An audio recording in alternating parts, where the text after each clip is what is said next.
And joining us now on the debate in Sacramento, California, Wing-Tai Wu, professor of economics at the University of California, Davis. In Vancouver, BC, Yuen-Pao Wu, president and co-CEO of the Asia Pacific Foundation of Canada. In New York, New York, Henny Sender, journalist with the Financial Times. And here in studio, Joseph Wong, director of the Asian Institute at the Munk Center for International Studies, Sarah Koudelakos, executive director of the Canada-China Business Council, and Don Breen, professor of finance and economics at the Rotman School of Management. We're going to start with you, Henny Sender, in New York. The Chinese economy, of course, is extraordinarily different today, over the past couple of decades, in fact, from the time before Deng Xiaoping, I guess 30 years ago, when he came into power. Get us started by outlining the biggest changes from then to now. Well, that's a big question. I started visiting China in 1987.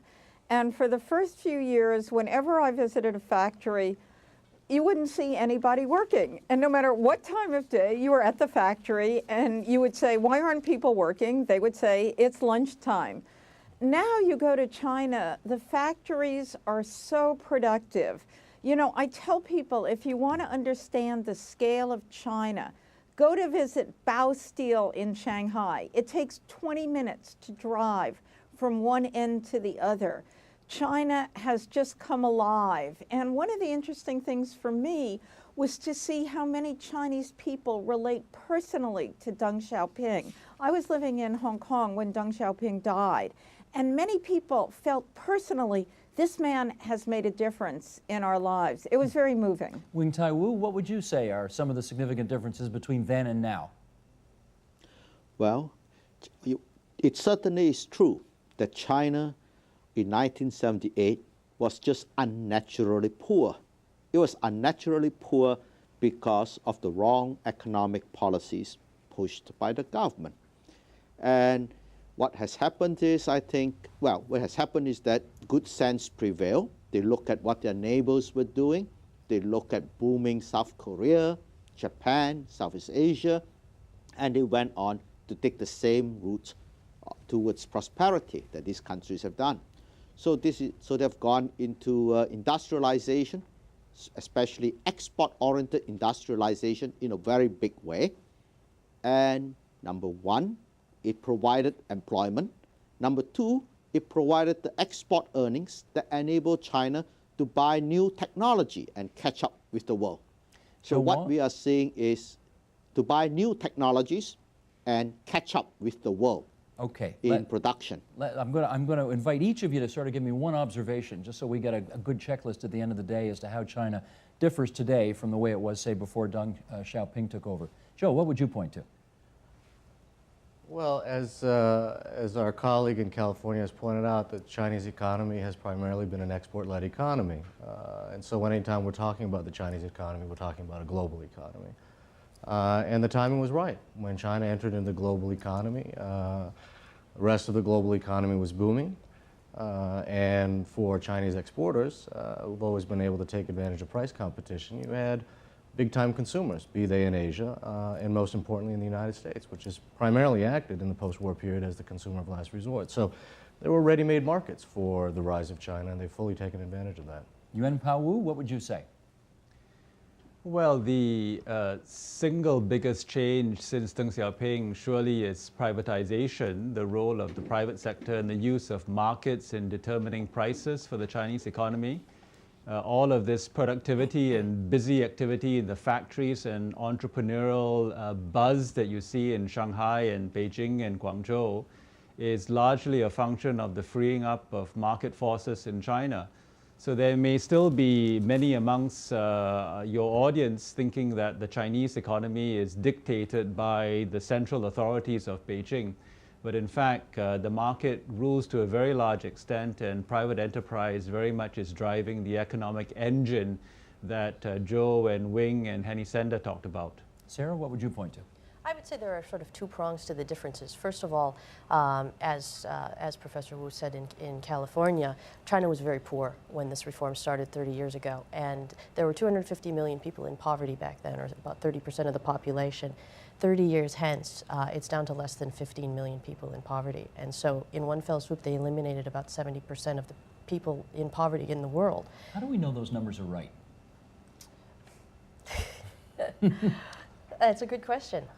Those are official numbers from the Chinese government. However, we've certainly at the Canada-China Business Council looked at these poverty numbers from a number of different sources, and whether it's 200 million people removed from poverty, or in this case about 215 or so, a little more, it's a lot of people. And I think you can see that, as Henny was saying, you see the difference on the ground everywhere in China. Don? Well, just what I look would at say, Steve, calorie Stand by intake. 1 second. Hang on. Wait, let's hear from Don Breen first. well, what impresses me about China, and I've been a China watcher for about 30 years, and it's consistent with what we've heard to this point, but I would like to stress that there is a sequence to the reforms that China has been bringing online. There is a logical order that isn't rigid. It's not a blueprint, but they started they started in agriculture and liberalized agricultural prices. Then they brought in certain mobility of labor and moved through various steps of reform, and now they are in the more subtle, more complex aspects of economic reform, such as reform of the financial sector or reform of their exchange rate. And these are the ones that are proving to be a real challenge. But as you've looked at China since 1978, you've seen it go from a very crude, rough form of economic reform to one that's increasingly sophisticated, especially in those tier 1 areas of China along the coast, not quite so much inland. Wing, you want to get in there?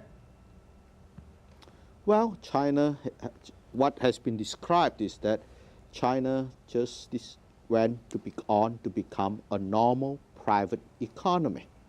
That was no secret. All they got to do is to open their eyes and see their neighbors were doing in East Asia. To say that China has a sequence would be, I think, I would dispute that, largely because they did what was politically permissible rather than that the sequence allowed the growth. For example, when reforms first began, when the private sector was in its infancy, they certainly did not dare to say the word privatization. But after the private sector has grown rapidly, then some more old man has died. Old man meaning revolutionary leaders have died. So the commitment to state ownership declined, and so privatization came full scale to China. So, Henny, let me read you this that came out of the Chinese premier today, and then pull a question out of that for you. Here's the quote via the BBC. In China, a developing country with a population of 1.3 billion, maintaining a certain growth rate for the economy is essential for expanding employment for urban and rural residents, increasing people's incomes, and ensuring social stability. They've decided, I gather, in China that if they don't get 8%, for example, there's going to be trouble. Why do they need so much growth rates just to sort of tread water? Because their workforce is expanding and they need jobs for people. The Chinese are absolutely obsessed with social stability. I see two cross currents in China today. One, they're hugely concerned about the potential for unrest domestically. But at the same time, they have so much more confidence in their own system. I mean, I had a banking regulator tell me last month, well, we're not going to encourage Chinese companies to acquire companies in the U.S. We don't really trust your books. You know, I mean, it was so ironic, you know, which is the developing country and which isn't all of a sudden. Chinese all of a sudden have much more confidence in their own way of doing things. Paul, you want to follow up on that? Yes, I would, you know, which I think should cause us pause when we talk about this magical 8% figure as the minimum required for the Communist Party to stay in power. Certainly there is a threshold out there which provides for generation of jobs that will keep the populace happy and therefore not out in the streets protesting against the government. But a crude understanding of what we would call performance legitimacy, I think, doesn't do justice to understanding the basis of the party's authority in the country. When you look at the last year, which was a very difficult year for China through the Olympics and the Tibetan protests and the earthquakes and so on, what you saw was a tremendous groundswell of support by the Chinese people for the government in power that went well beyond, I think, economic performance. So this year will be a very interesting test, I think, of the support that we see for the government in a time of economic stress. And if indeed the Chinese government is able to win the support of the population, even through a difficult economic time, I think we need to rethink the whole notion of performance legitimacy.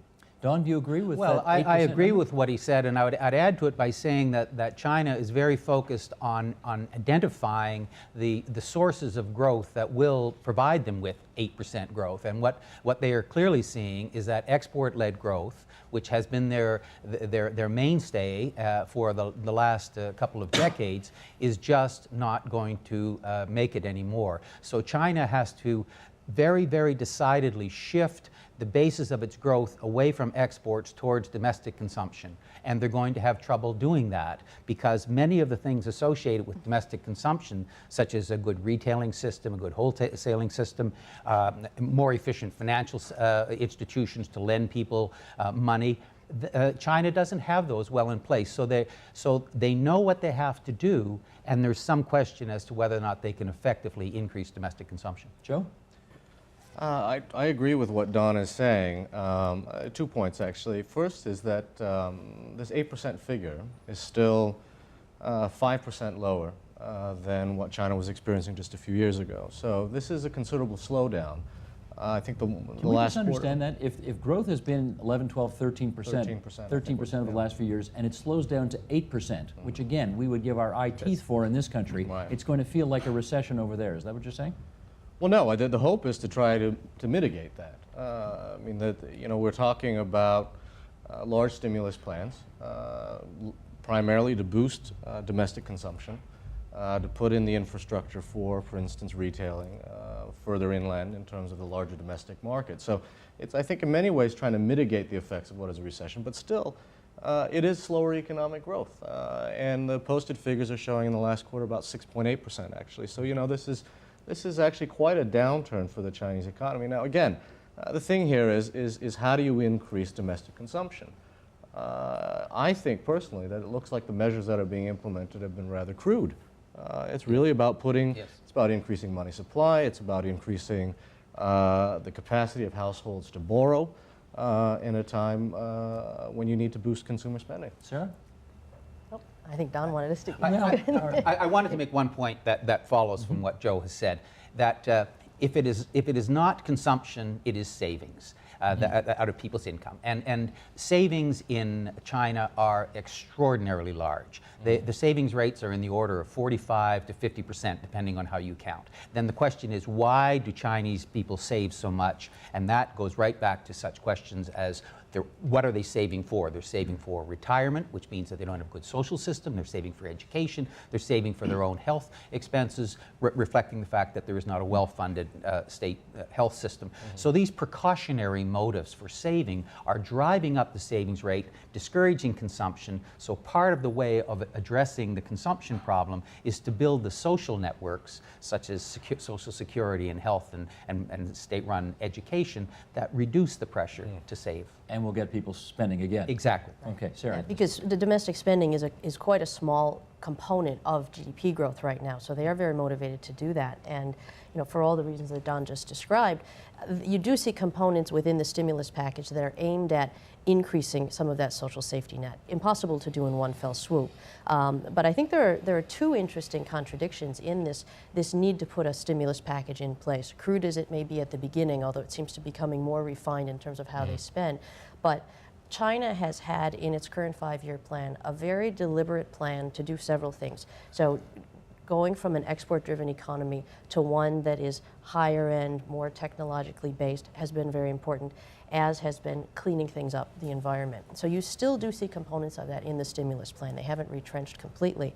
But you can see that it causes some interesting debate within the Chinese government. For example, the party secretary of Guangdong province, Wang Yang, who is seeing tens of thousands of his factories closed, where the cheap toys are made and a lot of inexpensive goods, has said, we're happy to see them close. It's Are you painful. saying tens of thousands of factories? Tens of closing? thousands, yes. And this is not even just because of the recession. It's because of a lot of the policies China put in place to try to discourage that.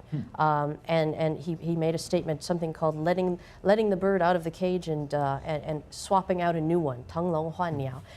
And there was actually quite a visible policy debate where the central government said, wait, maybe not so fast. We need to preserve those jobs. And he can see that for his province, he really wants to make that transformation.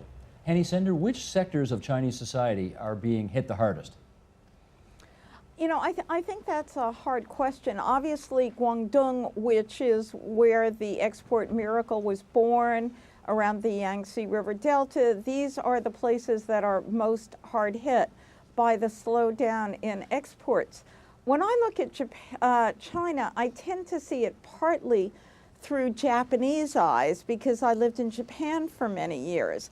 And I do think that China looks at Japan, which has had negative income growth for years, after the lost decade before this new recession hit, and said we can't afford to be like that. Obviously, there are rural areas that were never touched by the miracle. There are challenges there. So, I think that geographically there are many, many challenges. And the challenge for China is really to try and improve the quality of growth while sustaining job growth. Pa, if you're Chinese and you lose your job, what happens to you? If you came from the villages, you go back to the villages, and that's why I think the answer to your question is very straightforward. The hit that's being felt by the downturn in the global economy is being felt in the first instance in the cities only because that's where the factories are, but ultimately in the villages where the workers will have to return to. And this is where the concern is coming from, the central authorities, that unemployed workers, the newly minted urban proletariat, will go back to the villages. They will be twiddling their thumbs for a little while and then starting to agitate because of the lack of income and the lack of work. And Wing, do they have, or I should say, how sophisticated, for example, are there employment insurance programs there if you lose your job? Well, for the rural migrants, they certainly get nothing. There are efforts now to set up to extend the social security network to the rural areas, but that is still very undeveloped. So the people who would suffer the greatest blow, the migrant workers, they would have to go back to farming, back to subsistence farming. That would be their self-owned self-insurance.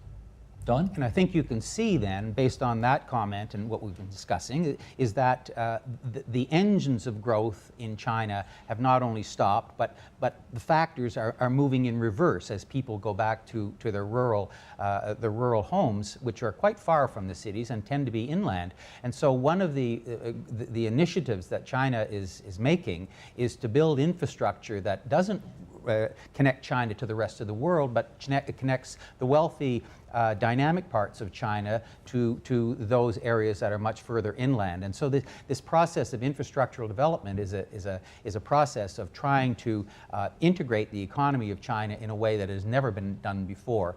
And one of the remarkable things about the Chinese is that they can very quickly decide to do these very, very large infrastructure projects, which in the short term are good for employment and expanding the infrastructure that it needs, but in the longer term actually spread out the wealth that China is capable of producing, and is consistent with increasing domestic consumption. Sarah, Right. follow-up? I would agree that it helps to grow China's overall infrastructure network, and it puts a lot of those people to work quickly.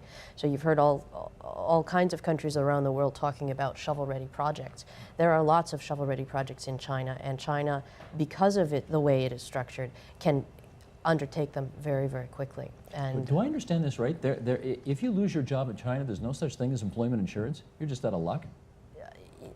That's Well, pretty the- well Is that- it. that's pretty well it? You go back to your For the family migrant home. workers, yeah. For migrant workers, For yes, migrant but what if you live in one of the big cities? Well, the Joe, go ahead. welfare state in China is a patchwork of different systems. Regional governments, local governments, they're all experimenting in different ways, be it in health, employment insurance, pensions, et cetera, et cetera. Some of them are within the firm, some of them are being administered through city government. So the problem is that you have tremendous disparity. Now the big problem is that the migrant workers are actually falling through the cracks because most of the social insurance systems are tied to a particular location. So if you're outside of that catchment area, then you don't qualify. But the larger issue is that the social safety net is really a patchwork. And so that leads to tremendous disparity. In fact, it exacerbates the sort of stratification that we see in China. Now, this is a serious issue. Now, to the credit of the Chinese government, they've been thinking seriously about this. Most recently, they've talked about increasing health insurance, for instance, or health insurance coverage subsidies to the countryside. But it amounts to about 40 yuan a year. This is not going to offset. 40 yuan is divided by 7, about $6. This is not going to offset the concerns that was raised earlier on by Don. Sarah, can you tell how far away China is from having that domestic market that is powerful enough to be able to lead the country back as opposed to having to trade or ship all over the world? Well, I mean, it really does need to grow its domestic market in a lot of ways. For example, some are encouraging the Chinese government to put in place a number of pretty simple policies that would get people to buy more. For example, they talk about the rural propensity to consume, which is if you give incentives to people in the rural areas, their rural propensity is something like 85%, whereas in the cities it's only about 53%. And they don't have the water heaters and the televisions and many of the other things that urban dwellers consider to be now basic necessities.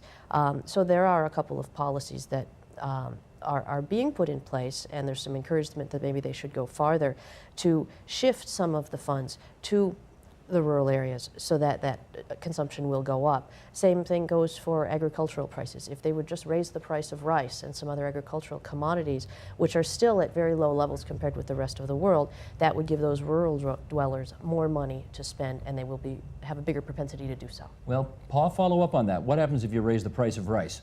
I mean, that has consequences too, doesn't it? Sure it does. It's a shift in the terms of trade between rural folk and urban folk, favoring, of course, the rural folk. And to the extent that your basic problem of social stability is in the rural areas, that may be a very good calculation to make. Look, let's not overplay the dangers to social stability in China. Don't forget that China's been here before many times, and in fact, not so long ago, went through a period of restructuring of the state-owned enterprises where they broke up many of these conglomerates that were inefficient. They weren't producing anything that anybody wanted to buy. And that threw out of work a very large number, not of rural workers, but urban workers. China was able to overcome those problems, even though urban workers arguably can be more restive and potentially dangerous to the state than rural workers. Don? That's a very nice point, and it reminds me that China has gone through a wrenching adjustment of its financial system, very similar to what the United States is being forced to go through. Chinese banks had huge amounts of what they called non-performing loans, which China had to figure out a way of getting off of the books of the banks in order that the banks could then function as banks and lending institutions. And so I would imagine that there are those financial leaders in Beijing or Shanghai who are now looking at the United States and say, we've been there. You should come to us to take lessons, because the Chinese have for a long time been hectored by the Americans for their weak financial systems, but now as history unfolds, we're seeing that in some respects they were there ahead of the Americans. Henny, let me read you an email again that we received from one of our viewers or one of our online users and get you to comment on this. There has been a lot of rhetoric, the emailer says, in the media lately about the threat that China will stop buying U.S. Treasury bills and stop investing their financial reserves in U.S. markets. This would no doubt be catastrophic for the U.S. economy and the funding of U.S. debt. If China continues to run trade surpluses, however, what are their other options? Even despite the global recession, is there really any other country with large, stable, and advanced enough financial markets to absorb China's massive surpluses? What's the answer, Henny? In a word, essentially no. And wherever you go in the world, and I was in Saudi Arabia 6 weeks ago and met with Mohammed Al-Jasser, who is the governor of the Saudi Arabian Monetary Agency. When I talk to Chinese officials, they're so frustrated because they feel that they don't have a hell of a lot of other choices. The U.S. indeed does have the deepest capital markets in the world. Having said that, though, changes are always at the margin. Yes. And if China has fewer export earnings to reinvest and more need to spend that money at home, and you look at Saudi Arabia and say the same is true there, and the same is true in Japan, you come up with a scenario where rates have to rise in the States, Yes. choking off recovery, which is a big concern. Pa, how vulnerable is the United States given the scenario we just described? I absolutely agree with Henny Sender that once the current paralysis in credit markets clears up, where we don't have the excessive flight to quality to US dollars, which have pushed government yields down to record lows, what we will see is interest rates have to rise in the US in order to attract funds from overseas. It will take place at the margin, it will come about slowly, but that's the only way in which we can continue to see continued inflows into the US to fund the massive debt that's being accumulated by the US government. But Pa, if interest rates are at 0.5 or 1% today, it seems there is a bit of room for them to go up under those circumstances, aren't there? Correct, but there's also a risk of a sharp fall in the US dollar. I'm not trying to predict an Armageddon here, but the US dollar has risen very sharply recently against all odds. Again, this is a flight to quality. I think the time will come when investors will realize that they are putting money into a currency of a country that is heavily indebted. And that will lead to, I think, both the fall in the currency and the concomitant rise in interest rates. Joe, on the American question, if not China, is there another country out there that's got the potential to fill the breach in terms of the American economy? No, I agree with what our other panelists have been saying. This relationship has been a very comfortable marriage for a very long time. I was reading somewhere that any percentage point up or down in the U.S. economy affects the Chinese economy at 1.3%. This is significant. So the two of them, by historical circumstance, a global economy that facilitated this relationship has locked them in a relationship, and they are very much interlocked now. I don't see the Chinese threat of no longer taking U.S. Treasury bills as being very legitimate. I think the Chinese are the prudent course in terms of maintaining this relationship would be to continue on with what they've been doing. So Wing-Tai Wu, what would a major downturn in the Chinese economy, which obviously everybody hopes doesn't happen, but if it does, what would that mean for the global economy?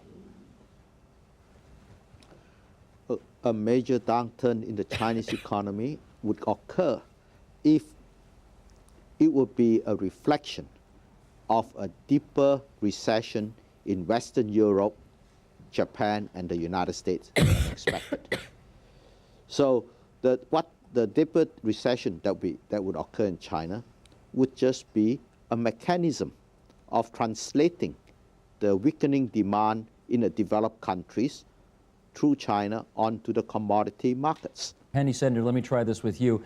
We have seen protectionist cries in your country in particular, but certainly in other countries around the world. How's China reacted to these increasing protectionist cries? You know, I think it's a big concern. You know, I talked to many Chinese officials, and at a time when I think that the U.S. should be grateful if the Chinese come in and acquire companies here and keep them going, the Chinese are very paranoid about a protectionist backlash here. I wrote a wonderful story about a bicycle company here that had gone bankrupt, and the rescue finance was organized by China Exim Bank and all these factories in China which supplied parts to the U.S. factory, and if the U.S. factory closed and bicycles were no longer made, all these Chinese workers would be out of their jobs. And it was such a happy kind of story, but in fact the Chinese are deathly paranoid of a protectionist backlash in the U.S. Sarah, is it possible that they could get more protectionist as a result? Well, I think every country has this potential tendency, and so there's a lot of talk at many levels, even up to the G20, about trying to make sure that gets toned down. But I would agree that this protectionism, whether it's the buying American, buying from your own country, or as Hedy was saying, the reaction to potential Chinese investment in a market is something that needs to be watched very closely. We look at it very closely at the Council.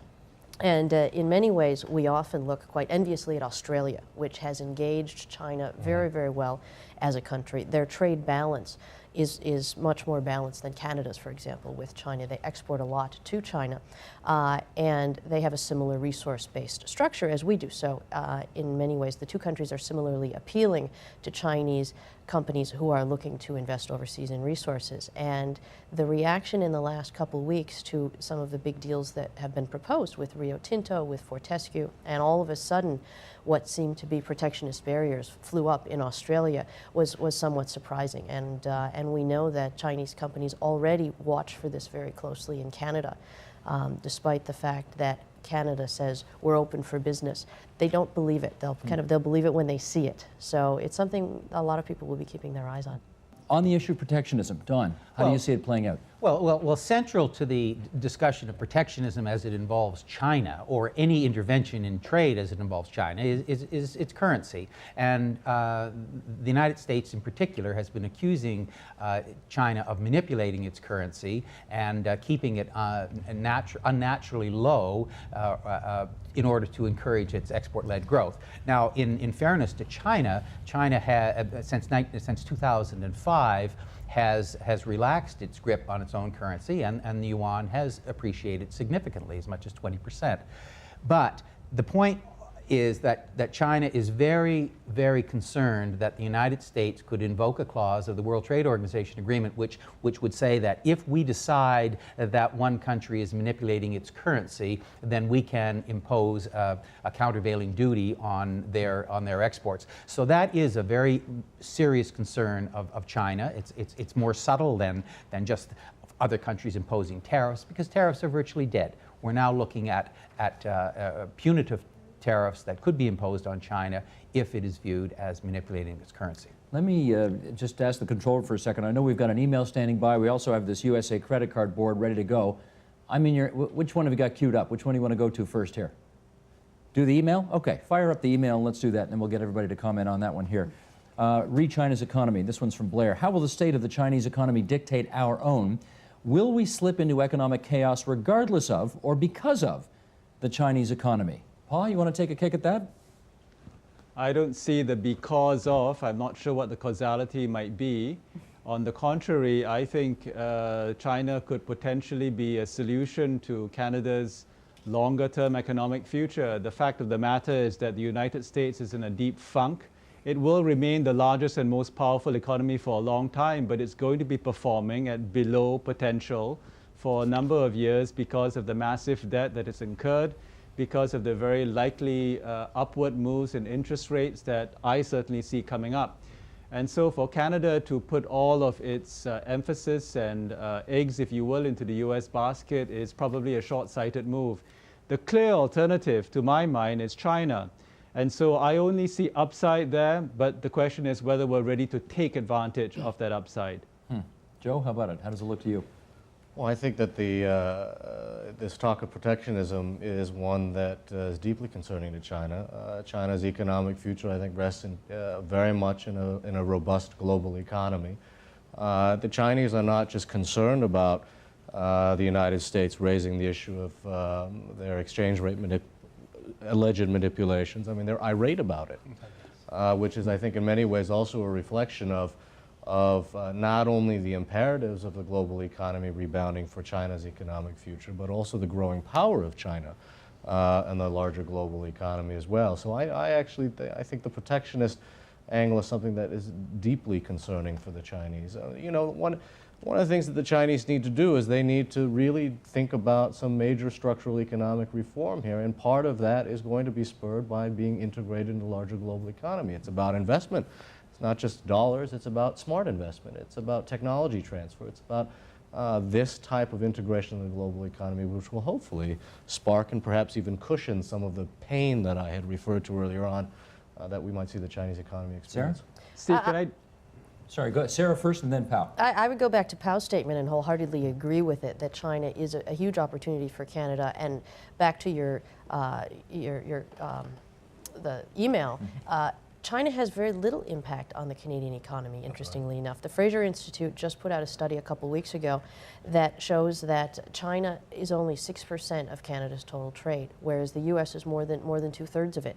We're heavily dependent on the U.S., and so our fortunes lie in making Canada more a part of this integrated world economy by decreasing our reliance only on the U.S. Pao and then Don. There's no question that the country with the most to lose from protectionism is China. It's so export dependent, so many of its jobs depend on having an open world economy. By the same token, though, the country with the most to gain from accelerated liberalization, particularly in the service sector, is also China. So I think we may be in a situation where there's an opportunity to actually encourage our Chinese friends to think about opening up their service sector markets, the very markets that are crucial if they want to increase domestic consumption. As Dawn and others have pointed out, the big hurdle in domestic consumption in China, it's not that people don't want to spend, it's not just that, it's the absence of institutional and business structures in retailing and financial services and so on that facilitate consumer spending. Don, I want to qualify something that Sarah mentioned about the relatively small numbers in the China-Canada connection. And when you remember that much of what Canada exports to China are commodities, the mere existence of China in the world economy has driven up the price of commodities. And Canada benefits from that, even if it's selling those commodities, say, to the United States or to Europe. The driving force on commodity prices before they collapsed, of course they certainly have collapsed now, but on the way up it was being driven by China, and now we're seeing that also on the way down it's being driven by China. So the implications of Canada-China commerce in the realm of commodities is very significant. Don, you get the last word on this program. A reminder to our viewers, though, tonight, next Thursday, and the Thursday following, 3 consecutive programs all about the emerging Chinese story. Can I thank our 3 guests who've joined us via satellite tonight, Wing-Tai Wu, Yuan-Pao Wu, and Henny Sender from California, Vancouver, and New York, respectively. Great to have you on the program tonight. Thanks so much for your participation. And here in Toronto, Joe Wong, Sarah Kudalakos, and Dawn Breeden from the Rotman. Good of you to join us as well tonight. Appreciate it very much.